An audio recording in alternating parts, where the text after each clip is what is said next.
Sa pagpapatuloy ng ating kwento. At ang lalaking dahan-daang lumabas mula sa anino ay hindi nga iba kundi ang mismong doktor na tinutukoy ni 182.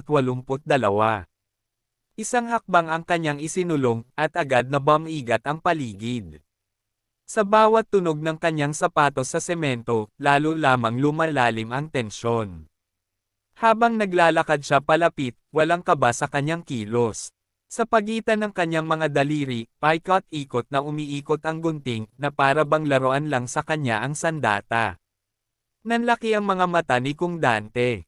Sa itsura pa lang ng lalaking ito, ramdam na niya na hindi ito ordinaryong kalaban. Napamura siya sa isip. Mali ang kutob niya mula pa sa simula.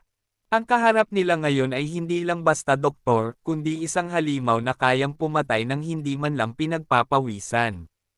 Tumayo ang doktor sa harap nila na parang siya ang hari ng lugar. Halatang naiirite siya, na para bang istorbo lamang sa kanya ang presensya ng grupo. Sa isang iglap, makikita ang dalawang bilanggo na nakahandusay na sa lupa, habang ang doktor ay nananatiling kalmado sa gitna ng gulo. Doon lalong napatunayan ni Kung Dante ang katotohanan. Walang duda, ang lalaking ito nga ang doktor. Saglit na tumahimik ang doktor at tinitigan lamang sila, na para bang sinusukat kung gaano sila kaina. Pagkatapos ay malamig niyang tinanong kung naparito ba sila para makita ang doktor. At walang pag-aalinlangang sumagot si 182. Diretso nitong sinabi ang tunay niyang pakay. Hindi siya naparon para makipag-usap o makiusap. Gusto niya lang ipagamot ang kanyang sugatang braso. Ngunit imbes na tulungan siya, malamig siyang pinagsabihan ng doktor. Binigyan lang niya sila ng 3 segundo para lumayas. Hindi na nakapagpigil si Kung Dante. Mabilis niyang sinite si 182, sinabihan itong magpakita man lang ng konting paggalang dahil lalo lang silang mapapahamak sa asal nito.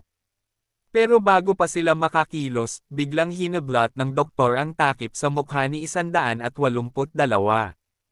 Matalim ang tingin niya habang may isa siyang nakakakilabot na tanong. Tinanong niya kung dinala ba nila ang fog. Sa sandaling iyon, kinabahan si Kung Dante, dahil pakiramdam niya ay may alam ang doktor na hindi pa nila lubos na uunawaan.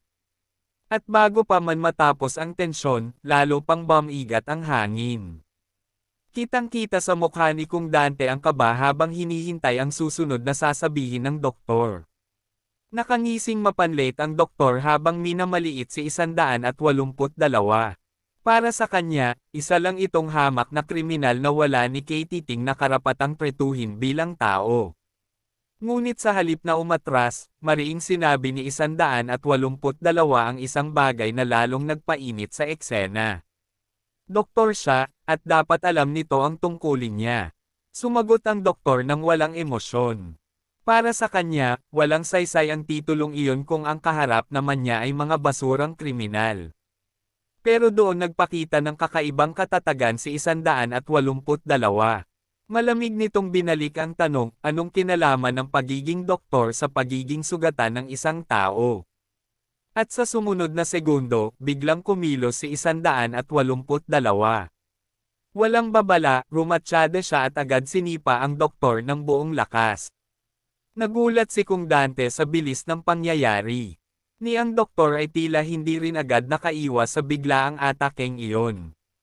Pero sa mismong sandaling tumama ang sipa ni 182, agad din itong nasalo ng doktor. Parang walang bigat ang atake, malamig niya itong sinalag at saka mariing pinaalis si 182 sa kanyang harapan. Dahan-dahang tinaas ng doktor ang tingin, at isang nakakakilabot na ngiti ang lumitaw sa kanyang mukha. Sa malamig niyang boses, tinanong niya kung ito ba talaga ang asal ng mga taong walang modo. Sa isang iglap, gumanti ang doktor. Parang papel na magaang niyang ibinalibag si 182, sabay na ang mga ito raw ay puro walang galang na hanggal. Tumilapon si 182 sa lakas ng tama at gamulong sa wasak na sahig. Sa isang iglap, nabaligtad ang laban at sila ngayon ang naiipit sa brutal na puwersa ng doktor. Bumagsak si 182 at bago pa siya tuluyang makabawi, bumaba na agad ang paa ng doktor. Isang maling galaw lang, at maaaring doon na mismo matapos ang lahat. Ngunit sa gitna ng panganib, nagawa pa ring umiwas ni 182. Bahagyang humanga ang doktor at malamig na pinuna na hindi raw masama ang galaw ng isang taong iisang braso na lang ang halos nagagamit. Hindi na nagsayang ng oras si 182. Sa kabila ng kanyang sugat, bigla siyang sumugod, gamit ang natitira niyang lakas para bumawi sa hindi inaasahang bilis. Kasunod noon ay isang malakas na kontra-atake. Umikot ang katawan ni 182 at buong puwersa niyang ibinaon ang suntok sa tagiliran ng doktor. Hindi pa roon nagtapos ang kanyang pag-atake. Sunod-sunod ang galaw ni 182 at bago pa tuluyang makapwesto ang doktor, isa na namang malupit na tama ang Ramagasa sa kanyang katawan. Ngunit sa halip na mataranta, mas lalo lamang naging mapanganib ang ekspresyon ng doktor. Tinitigan niya si 182 gamit ang nanlilisik niyang mga mata, saka malamig na sinabing magaling pala itong magkunwaring matatag. At matapos sabihin iyon, biglang dumagundong ang paligid. Sa isang marahas na galaw, ibinaon ng doktor si 182 sa wasak na lupa, dahilan para magsiliparan ang mga bato at alikabok sa buong lugar. Sa gilid ng bakbakan, nakabulagta si Kung Dante habang laglag ang kanyang salamin sa tabi niya. Halatang hindi niya inasahan na aabot sa ganitong kabangges ang laban. Ngunit hindi pa tapos ang doktor. Mahigpit niyang sinunggaban ang paa ni 182 na para bang pinag-iisipan ang susunod na pinakamalupit na paraan ng pagpapahirap. At sa sumunod na segundo, malamig niyang idineklara na wala ng silbi pati ang mga binti ni 182. Unti-unti niyang binabasag ang bawat pagkakataong makalaban pa ito. Nakangising mapanlit ang doktor habang minamaliit ang kalagayan ng kanyang kalaban. Para sa kanya, wala nang magagawa ang isang taong halos putol na ang pag-asa at katawan. Pero kahit ganoon, hindi sumuko si 182. Sa gitna ng sakit, bigla siyang kumilos at mabilis na ibinira ang natitira niyang lakas upang gulatin ang doktor. Sa isang iglap, naiangat ni 182 ang katawan at nakapwesto sa ibabaw ng doktor. Maging ang doktor ay tila bahagyang nagulat sa biglaang pagbaliktad ng sitwasyon. Hindi pinalampas ni 182 ang pagkakataon. Mahigpit niyang ibinalot ang katawan niya sa doktor at pilit itong kinandado, handang isugal ang lahat para lang makabawi. Ngunit ang mga mata ng doktor ay nanatiling malamig at matalim.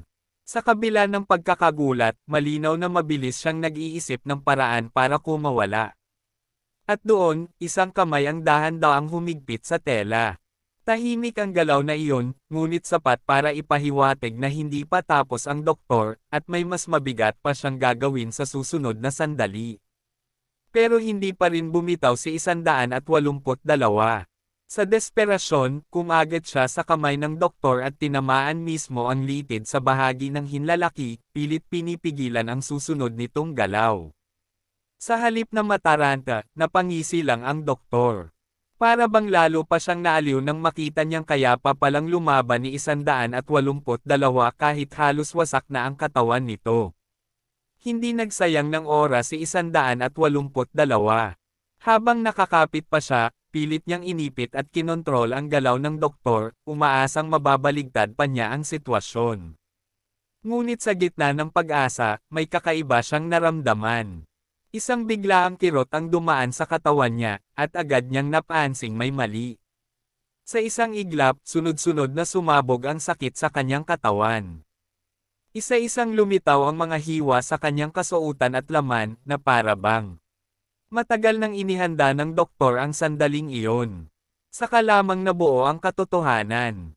Habang nakikipagpambuno si 182, tahimik palang gumalaw ang doktor at eksaktong tinaga ang mahahalagang litid at kalamnan sa katawan niya. Napaatras si 182 at mabilis na lumayo. Ngunit kahit nakaiwas siya, ramdam niyang hindi na katulad ng dati ang galaw ng kanyang katawan. Habang umaagos ang dugo, isa-isa niyang natukoy ang mga bahaging tinamaan. Maging ang kalamnan sa panga, tagiliran, baywang, at binti ay napuruhan na rin ng doktor. Dahil doon, napaluhod si 182 sa wasak na lupa. Sa bawat paghinga niya, ramdam niyang unti-unting nawawala ang kontrol niya sa sariling katawan. At habang nakatayo sa ibabaw niya, muling nagsalita ang doktor na parang nagtuturo lang ng simpleng leksyon. Sa malamig niyang tinig, ipinaliwanag niya na ganyan daw dapat pinuputol ang mga litid, malinis, eksakto, at walang awa. Habang nakaluhod si 182, patuloy lang na pinaikot ng doktor ang gunting sa kanyang mga daliri, na para bang ipinapakita kung gaano kadali para sa kanya ang manakit at pumatay. Sa isang kisap mata, mahigpit niyang sinara ang kanyang kamao sa hawakan ng gunting. Sapat ang simpleng galaw na iyon para maramdaman ng lahat na tapos na ang kanyang pakikipaglaro. Lumapit ang doktor kay 182 at malamig na ipinaalala na binigyan na niya ito ng pagkakataong umalis kanina. Ngunit dahil hindi sila nakinig, sila rin ang may kasalanan sa sinapit nila ngayon. Bigla siyang sumigaw, at ang malupit niyang boses ay umalangaw-ngaw sa buong lugar. Para bang handa na siyang tapusin ang lahat sa iisang galaw na lang. Ngunit sa mismong sandaling iyon, napalingon ang doktor. May isang tinig na sumingit sa gitna ng karahasan, dahilan para sandali siyang mapahinto. Si Kung Dante na pala ang sumigaw. Habang kinakabahan, pilit niyang pinapakalma ang sitwasyon at sinabing hindi sila naparoon para makipag-away, kundi para hanapin ang doktor. Dahan daw ang hinarap ng doktor si Kung Dante. Sa malamig niyang pananalita, tinanong niya kung sino ba talaga siya at bakit nagtatago-tago silang parang mga insektong gumagapang sa gilid. Nauutol ngunit pinilit magsalita si Kung Dante. Ipinaliwanag niyang hindi niya sigurado kung ospital nga ba talaga ang lugar na iyon, kaya nag-ingat lang sila sa pagpasok. Ngunit lalo lamang lumamig ang ekspresyon ng doktor. Para sa kanya, walang dahilan para hanapin ng mga tulad nila ang ospital. Sa halip na mabuhay, mas mabuti pa raw na mamatay na lang silang tahimik. Doon lalong kinilabutan si Kung Dante. Halatang sukdulan ang galit ng doktor sa mga bilanggo. Ngunit kahit nanginginig, sumugal pa rin siya at sinabi ang isang bagay na ikinagulat ng doktor, paano kung hindi pala siya isang preso. Hindi na umatras si Kung Dante. Itinuro niya ang sarili niya at desperadong pinilit ipakita sa doktor na mali ang hinala nito, hindi raw siya gumagamit ng fog at isa lang siyang ordinaryong tao. Saglit na tumahimik ang doktor at sinuri siya mula ulo hanggang paa. Halatang hindi pa rin siya kumbinsido, na para bang mahirap para sa kanyang paniwalaan na may normal pang taong napadpad sa lugar na iyon. Ngunit si Kung Dante ay lalo pang nataranta. Paulit-ulit niyang inisip ang sinabi ng doktor, dahil pakiramdam niya ay iyon na lang ang natitirang paraan para iligtas ang sarili nila. Kaya dali-dali niyang ipinaliwanag ang totoo. Isa siyang guro na kasama sa prisoner education program, at nadamay lang siya sa marahas na riot kaya napunta siya sa impyernong lugar na iyon. Pagkatapos ay lumuhad siya sa harap ng doktor at diretsahang nagmakaawa. Kung tunay nga itong doktor, wala na silang ibang hinihinging himala kundi tulong para makaligtas. Sa halip na agad maawa, napahawak ang doktor sa mukha niya at marahang natawa. Para bang may kakaiba siyang naisip nang marinig ang tungkol sa prisoner education program. Dahil natatakot na muling hindi paniwalaan, mabilis na naghanap si Kung Dante ng pruweba. Halos isigaw na niya na nagsasabi siya ng totoo, at pati ang mamahaling suot niya ay ginamit na patunay na hindi siya isang bilanggo. Doon lang bahagyang nagbago ang ihip ng hangin. Sa mas kalmadong tinig, tinanong ng doktor kung ano ba talaga ang tulong na kailangan nila. Hindi na nagsayang ng oras si Kung Dante. Agad niyang hiniling na matawagan ang management office, at kung maaari ay magamot din ang kasama nilang si 182 na halos hindi na makatayo. Ngunit bago kumilos, muling tumingin ang doktor kay 182. Sa malamig niyang ekspresyon, may isa pa siyang tanong, guro rin ba ang taong ito, o isa lang talaga siyang preso na nadamay sa lahat? Bago pa makasagot si Kung Dante, napaungol sa sakit si 182. Halatang wasak na ang katawan nito, ngunit nananatili pa rin itong gising sa gitna ng matinding pinsala. Saglit na napatigil si Kung Dante at tumigas ang kanyang ekspresyon. Alam niyang ang susunod niyang sasabihin ay maaaring magtakda kung mabubuhay ba sila o hindi. Kaya wala na siyang inaksayang oras. Direkta niyang sinabi sa doktor na oo, guro rin si 182, isa pa nga itong pay teacher. Ngunit habang sinusubukan nilang ayusin ang sitwasyon sa harap ng doktor, biglang nagbago ang tagpo. Sa ibang bahagi ng lugar, may mga presong tila sabay-sabay na nakaramdam na may kakaibang nangyayari. Sa loob ng isang madilim na silid, 3 bilanggo ang tahimik na nakaupo at nakatingin sa unahan. Para sa kanila, tila dumating na rin sa wakas ang araw na matagal na nilang hinihintay. Isa sa kanila ang nagsalita habang nakatalikod, tila may naamoy o naramdamang kakaibang presensya. Para sa kanya, may kasamang amoy na hindi pangkaraniwan ang bagong dumating. Ngunit hindi agad naniwala ang isa pa. Sa malamig niyang tinig, ipinaalala niya na wala naman silang eksaktong araw na pinag-usapan kung kailan mangyayari ang hinihintay nila. Sumagot naman ang isa pang bilanggo sa paraang mas nakakakilabot. Para bang matagal na niyang inaabangan ang sandaling ito, at alam niyang may isang tao roong nanabik na sa muling pagdating ng pamilyar na lasa. Saglit na natahimik ang pulang buhok na lalaki. Kitang-kita sa mukha niya na may biglang pumasok na kutob sa isip niya, na para bang unti-unti niyang nauunawaan ang ibig sabihin ng mga salita ng kasama niya. At doon tuluyang nabunyag ang mahalagang impormasyon. May isang testigo raw sa Tofu Village, at ang balitang iyon ang maaaring maging simula ng panibagong paggalaw sa loob ng Fogland. Sa gitna ng katahimikan, biglang nagliwanag ang mga mata ng halimaw na nakakulong sa bakal na maskara. Para bang nagising na ang isang nilalang na matagal nang pinipigilan, at ngayon ay handa ng kumain. Kasunod noon, may isang katawan na humarurot paloob sa madilim na silid na tila itinapon lang na parang laruan. Sa isang iglap, nagbago ang timpla ng lugar, ang gutom na matagal nilang kinatatakutan ay tila tuluyan ng pinakawalan. Agad na nagsalita ang isa sa mga tauhan ni Kazem.